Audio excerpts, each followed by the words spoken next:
ఉద్దండ పిండాల్లాంటి మన కిడ్నీలు ఏ కారణంగానైనా చతికిల పడినప్పుడు మన శరీరము మొత్తం వ్యర్థాలు మలినాలతో నిండిపోతుంది. ఈ పరిస్థితి చివరికి ప్రాణాపాయానికి దారితీస్తుంది. ఈ విపత్కర పరిస్థితిని ఎదుర్కొనేందుకు బయట నుంచి కిడ్నీల్లాగా పనిచేసే కృత్రిమ యంత్రాల తోడ్పాటును తీసుకోవాల్సిందే. అయితే వారానికి 2-3 సార్లు ఆసుపత్రికి వెళ్లడం, 4-5 గంటల పాటు బెడ్పై పడుకోవాల్సి రావడం అనేది చాలా అసౌకర్యంగా, కష్టంగా ఉంటుంది.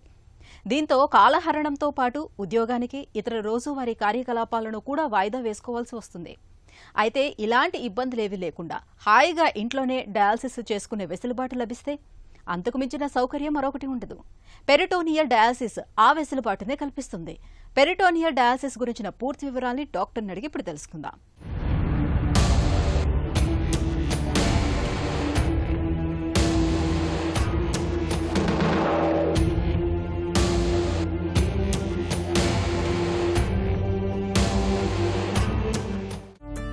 కిడ్నీ జబ్బులో డయాలసిస్ను ఎప్పుడు సూచిస్తారు?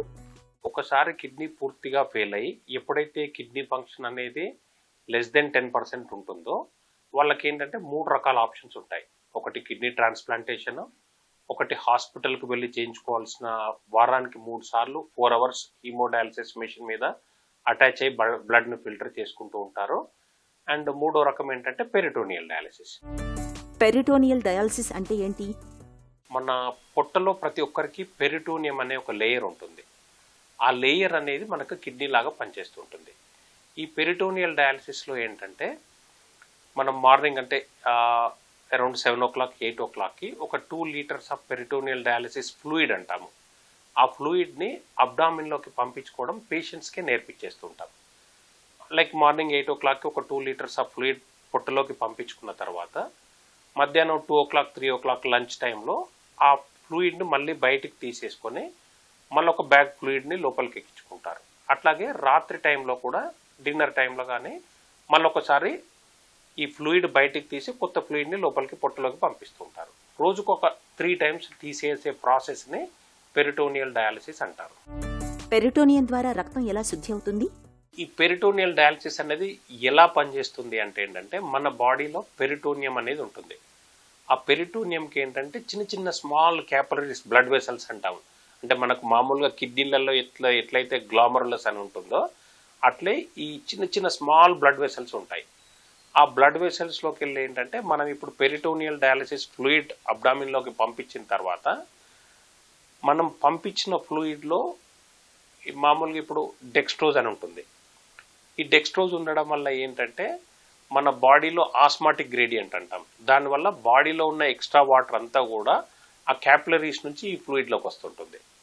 అట్లాగే మన బాడీలో ఎక్కువగా ఉన్న యూరియా కానీ, క్రియాటిన్ కానీ, పొటాషియం కానీ డిఫ్యూజన్ అనే పద్ధతి ద్వారా అంటే ఆ క్యాపిలరీస్ నుంచి ఈ పెరిటోనియల్ డయాలసిస్ ఫ్లూయిడ్లోకి వస్తాయి. అంటే ఆల్మోస్ట్ అంటే ఈ పెరిటోనియం అనే దానికి అనేది ఆ పెరిటోనియంలో ఉన్న క్యాపిలరీస్ అనేటివి ఆల్మోస్ట్ నేటివ్ కిడ్నీ ఎలా పనిచేస్తాయో ఈ పెరిటోనియల్ క్యాపిలరీస్ కూడా అలానే పనిచేస్తాయి. మనం జస్ట్ ఆ ఫ్లూయిడ్ వేసినట్టు అయితే ఆల్మోస్ట్ లైక్ నేటివ్ కిడ్నీ లాగా పనిచేస్తుంటుంది. హీమో డయాలసిస్తో పోలిస్తే పెరిటోనియల్ డయాలసిస్తో ఉన్న ప్రయోజనాలేంటి? ఎవరికి బాగా ఉపయుక్తంగా ఉంటుంది? ఈ హీమోడయాలసిస్ తోటి కనుక మనం కంపేర్ చేసుకున్నట్టయితే మనం హీమోడయాలసిస్లో ఏంటంటే మన కిడ్నీ అనేది పనిచేయట్లేదు. 48 అంటే వారంలో 3 సార్లు మనం డయాలసిస్కి వెళ్తున్నాం.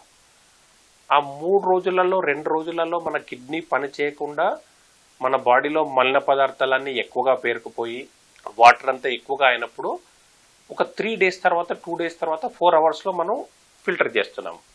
ఈ పెరిటోనియల్ డయాలసిస్లో అలా కాకుండా ఏ రోజు ఎక్స్ట్రా వాటర్ ఆ రోజు, ఏ రోజు పొటాషియం అనేది ఆ రోజు, అంటే ఆల్మోస్ట్ మన లైక్ నేటివ్ కిడ్నీస్ లాగా కంటిన్యూస్గా కిడ్నీ అనేది పనిచేస్తూ ఉంటుంది.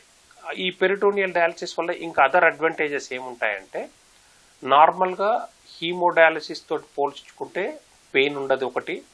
తర్వాత నెంబర్ ఆఫ్ మెడికేషన్స్ కూడా పెరిటోనియల్ డయాలసిస్లో కంపారిటివ్లీ హీమోడయాలసిస్ తోటి పోల్చితే తక్కువ. తర్వాత ఈ డయాలసిస్లో బ్లడ్ అనేది ఇన్వాల్వ్ కాదు. అంటే మనం హీమోడయాలసిస్లో ఏం చేస్తామంటే బ్లడ్ 200 ml/minute బయటికి వచ్చి మనం ఫిల్టర్ చేసి మళ్ళీ లోపలికి పంపిస్తుంటాం. వెరేజ్ ఈ పెరిటోనియల్ డయాలసిస్లో ఏంటంటే బ్లడ్ అనేది మనం ఎక్కడ టచ్ చేయకుండా పెరిటోనియంలోనే చేస్తున్నాం కాబట్టి బ్లడ్ లాస్ అనేది చాలా తక్కువగా ఉంటుంది. తర్వాత ఈ పెరిటోనియల్ డయాలసిస్లో ఏంటంటే ఏ రోజు బాడీని ఆ రోజు క్లీన్ చేస్తున్నాం కాబట్టి హార్ట్ మీద దాని ఎఫెక్ట్ అనేది చాలా తక్కువగా ఉంటుంది. అంతేకాకుండా ఏ కారణం వల్ల అయినా కానీ హార్ట్ ఫంక్షన్ తక్కువగా ఉన్నప్పుడు వాళ్ళకు best form of dialysis peritoneal dialysis. ఇంకొకటి ఏంటంటే సివియర్గా హార్ట్ ఫెయిల్యూర్ ఉండి కిడ్నీస్ కొద్దిగా ఫంక్షన్ తక్కువ ఉన్నప్పటికీ కూడా ఆ కిడ్నీస్ నార్మల్గా ఉన్నప్పటికీ కూడా severe form of heart failure ట్రీట్మెంట్కి కూడా ఈ పెరిటోనియల్ డయాలసిస్ అనేది యూజ్ చేస్తుంటాం. పెరిటోనియల్ డయాలసిస్ ఎన్ని రకాలుగా ఉంటుంది? పెరిటోనియల్ డయాలసిస్ అనేది ఏంటంటే ముఖ్యంగా 2 రకాలు ఉంటుంది. ఈ 2 రకాలలో ఏంటంటే ఒకటేమో సిఏపిడి అంటాము, అంటే కంటిన్యూస్ అంబులేటరీ పెరిటోనియల్ డయాలసిస్ అంటాము. దాంట్లో ఏం చేస్తామంటే మామూలుగా డైలీ 3 times పేషెంటే గ్రావిటీ ద్వారా, అంటే మనం ఒక ఎత్తులో ఫ్లూయిడ్ని పెట్టేసేసి ఆ ఫ్లూయిడ్ని అబ్డామిన్లకు పంపిస్తుంటాము, మళ్ళీ తీసేస్తుంటాము. ఈ ఒకసారి ఫ్లూయిడ్ని పంపి బయటికి తీసే ప్రాసెస్ని ఒక ఎక్స్చేంజ్ అంటాము. అలా డైలీ 3 times మాన్యువల్గా చేసుకోవాల్సి ఉంటుంది ఈ సిఏపిడిలో. అలా కాకుండా దీనికి కొంచెం అడ్వాన్స్డ్ వర్షన్ మామూలుగా ఏంటంటే ఆటోమేటెడ్ పెరిటోనియల్ డయాలసిస్ అంటాం. ఈ ఆటోమేటెడ్ పెరిటోనియల్ డయాలసిస్లో ఏంటంటే సైక్లర్ అనే ఒక చిన్న ఇన్స్ట్రుమెంట్ ఉంటుంది. దాని మీద మనం ఈ పెరిటోనియల్ డయాలసిస్ ఫ్లూయిడ్ యొక్క బ్యాగ్ని పెట్టేసేసి పేషెంటే ఆ బ్యాగ్కి ప్లస్ మన అబ్డామిన్కి ఉన్న ట్యూబ్కి కనెక్షన్ ఇచ్చుకుంటాడు పడుకునే కంటే ముందు.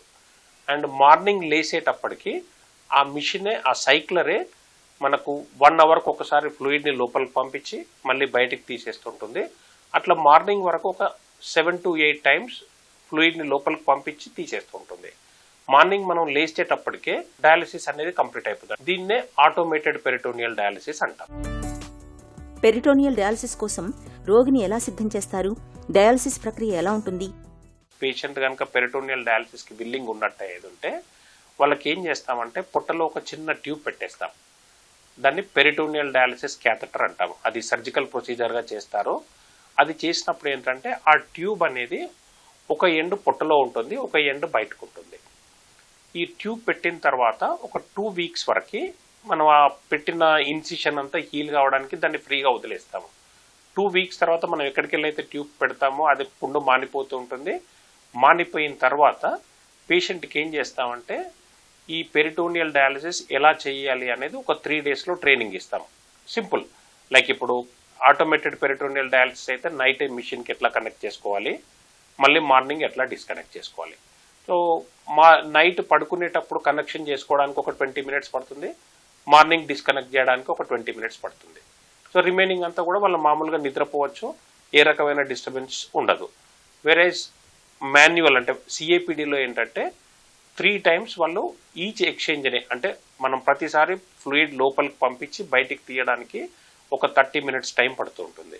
సో 3 exchange చేసుకుంటారు కాబట్టి మార్నింగ్ ఒక 1/2 hour, మధ్యాహ్నం ఒక 1/2 hour, నైట్ ఒక 1/2 hour వాళ్ళకి నేర్పించేస్తూ ఉంటాం ఈ పెరిటోనియల్ డయాలసిస్ ఎలా చేసుకోవాలనేది. ఒక 3 days ఆఫ్ ట్రైనింగ్ తర్వాత వాళ్ళ ఇంట్లోనే వాళ్ళ డయాలసిస్ని కంటిన్యూ చేసుకోవచ్చు. ఈ పెరిటోనియల్ డయాలసిస్లో ఏంటంటే మనం ఎక్కడైతే బ్యాగ్కి మనం మన ట్యూబ్కి పొట్టలోకి పంపించే వాటర్కి కనెక్షన్ ఇస్తామో అది బేసిక్ హైజీన్ మెయింటైన్ చేసుకోవాలంటే ప్రాపర్గా హ్యాండ్ వాష్ చేసుకొని ఇంట్లో డస్ట్ లేకుండా ఆ కనెక్షన్ కనుక కరెక్ట్ చేసుకున్నట్టయితే ఇబ్బంది ఏమి ఉండదు. తరచూ ఆసుపత్రికి వెళ్లి డయాలసిస్ చేయించుకోవటం కుదరని వారికి పెరిటోనియల్ డయాలసిస్ బాగా ఉపయుక్తంగా ఉంటుంది. అయితే ఈ ప్రక్రియలో వ్యక్తిగత పరిశుభ్రత చాలా కీలకం. అన్ని జాగ్రత్తలు తీసుకుని పెరిటోనియల్ డయాలసిస్ చేసుకుంటూ ఉంటే అందరిలాగే ఆరోగ్యంగా జీవనం సాగించవచ్చు.